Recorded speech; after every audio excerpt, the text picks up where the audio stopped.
There were these two families. They were neighbors. They lived right next door to each other. And they were complete opposites. In the one family, the husband and wife, they would yell and scream and fight with each other all day long. The other family, the husband and wife, they spoke kind words to each other all day long. You can see and feel their love. Finally, the angry wife said to her angry husband, "You know, we fight and yell and scream every day. We've been doing it for years. I don't know what makes us yell and scream and what makes our neighbors treat each other so kind. You have to sneak over to the nice neighbor's house and peep through the windows if you can find out what they're doing right and what we're doing wrong." So the angry husband went over to the nice neighbor's house and was peeping through the kitchen window. As he's looking through the kitchen window, he could see the kind wife scrubbing the kitchen floor on her hands and knees, and right next to her was the bucket of water. He's just watching her. As she's scrubbing the floor, he can hear her phone go off. So this kind wife gets up, moves into the next room to answer the phone. As she's on the phone, the kind husband enters the kitchen. He doesn't notice the bucket. He kicks the bucket, knocks it over, and the water spills all over the kitchen floor. He's trying to walk through the water, and that makes him slip and fall. Now, the kind wife heard all the clatter and commotion in the kitchen, so she went running in to see what happened. And she saw her husband on the floor. And she said to her husband, "Honey, I'm so sorry. I'm sorry I left that bucket right in your pathway. I didn't mean to. I'm sorry." He said to her, honey, it's not your fault. It's my fault. I was clumsy. I wasn't looking where I was going. So it's not your fault. It's my fault." As the angry husband, looking through the window, saw this exchange, he went back to his house. And he said to his wife, "I discovered the difference between them and us." He said, "In our house, we yell and scream and fight with each other because we blame each other for our own mistakes. In their house, they blame themselves for their own mistakes." You see, that's a powerful difference. Whatever mistake you make, if you take ownership of your mistakes and don't blame anyone, the only person you have to be mad at is yourself. But if you decide to blame everyone else for your mistakes, you're always going to yell and scream and fight. They say when you have one finger pointing at someone, you got three fingers pointing back at you. And that's the essence of today's gospel reading. The gospel coming to the 8th chapter of John, verses 1 to 11. Now, in today's gospel reading, the scribes and the Pharisees highlight the faults of one woman. And they never mention a word about their own mistakes, their own faults. It's, we won't tell anyone what we do wrong. Let's take a look at verse 3 out of the 8th chapter of John this morning. It says the scribes and the Pharisees brought a woman who had been caught in adultery and made her stand in the middle. You see, the scribes and the Pharisees take this encounter with Jesus as a way to condemn this woman. They take this encounter with Jesus as a way to clarify this lady's mistakes. Let's make sure Jesus knows what this woman is doing that is wrong, not to rectify her mistakes. They were so adamant to make sure Jesus knew about this woman, they grabbed the woman and stand her right there in the middle of Jesus. "Look, Jesus, there she is." Now, what we're going to do is take a look at the very interesting exchange that occurs in verse 3, 4, and 5. And in this exchange, it's kind of repulsive. It's ignorant what's going to happen. Let's take a look at the next section, verse 3 to 5, 8th chapter of John.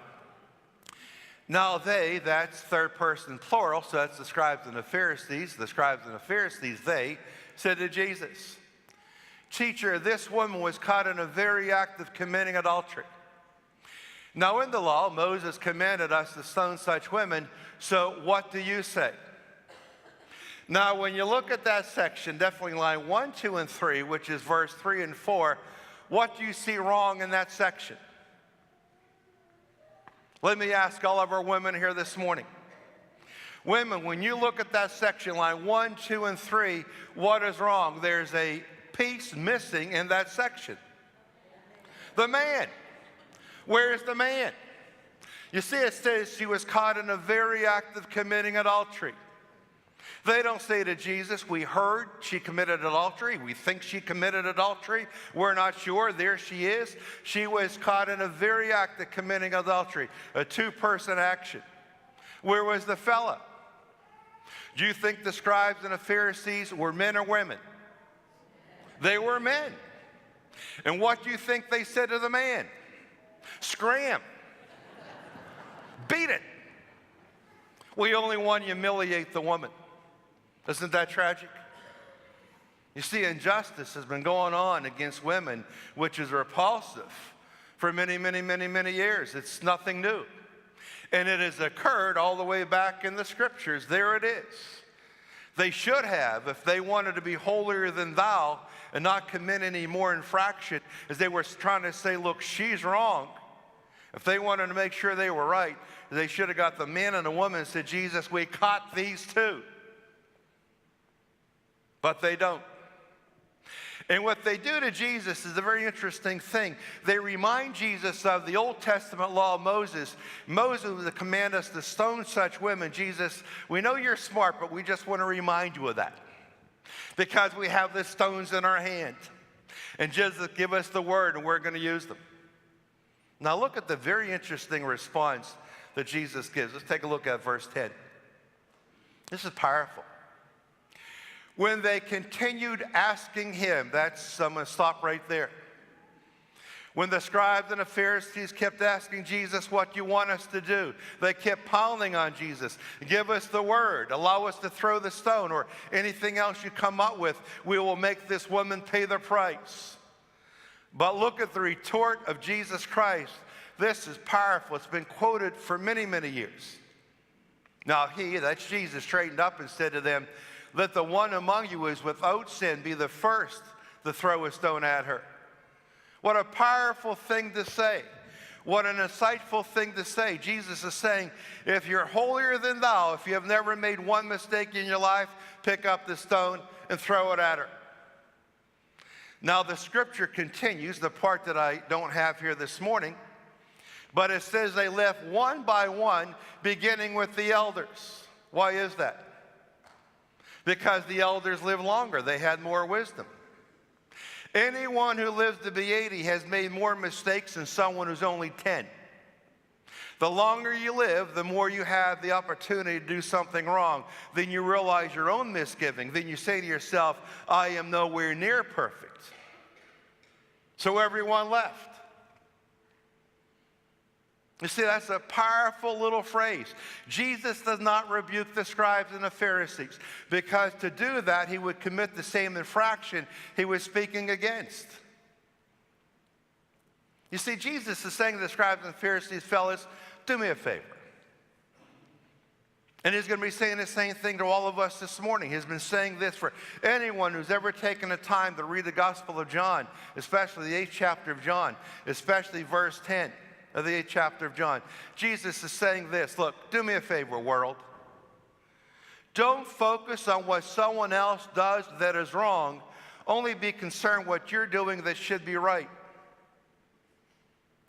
Think about your last conversation or last several conversations you might have had with someone over Community Market, Giant Eagle, somewhere in town.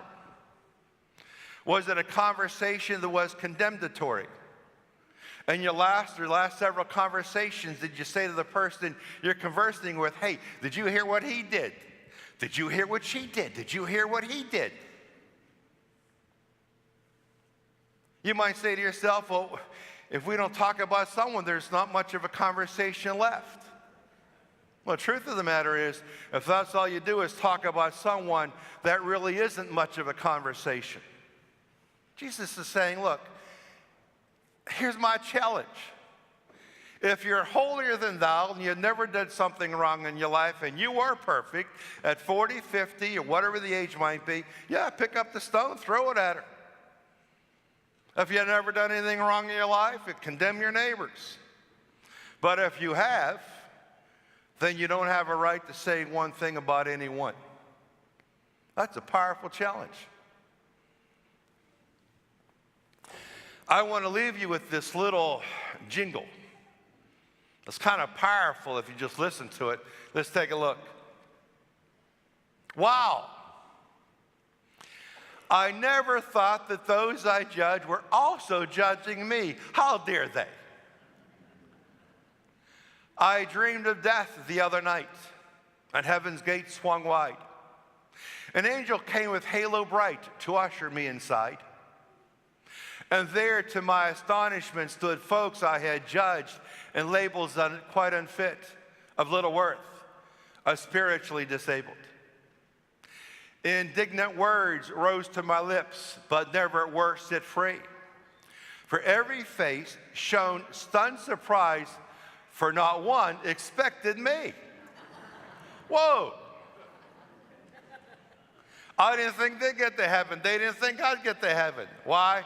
Because we talked about each other all day long while we were alive. That's a powerful little message right there in today's gospel reading. Jesus straightens up and he says, let the one among you who is without sin be the first to throw a stone at her. What Jesus Christ is saying to the world, saying to all of us here this morning, look, folks, do me a favor. Do me a little favor. Worry about yourself. Don't worry about what your neighbor has done that is wrong. Don't promote that. Just worry about yourself. Make sure what you do is right. If we all just focus on ourselves and make sure what we do is right, that means none of us will do anything that is wrong because we're going to focus on doing the right.